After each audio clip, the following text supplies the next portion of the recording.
We're here in southern Kenya near the Amboseli National Park to drill a well for the Maasai people.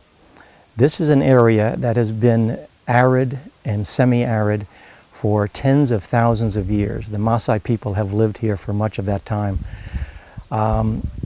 The crazy part is that they've been living under these drought conditions, and yet we have found water just 50 meters or 150 feet below the ground, and a lot of water. And that's the situation in much of arid, semi-arid Africa, is that there is water available. It's just not available on the surface. It's groundwater. And the problem that we believe is that there's just not enough organizations, there's just not enough funding to drill enough wells, water wells, for the people who live in these arid and semi-arid areas. I have to admit, it's a challenging project.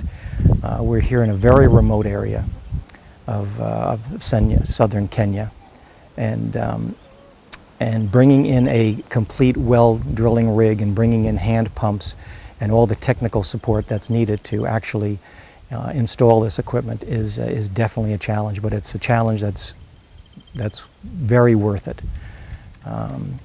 Water is going to change these people's lives, and I've seen it in communities around the world where water virtually changes their life overnight.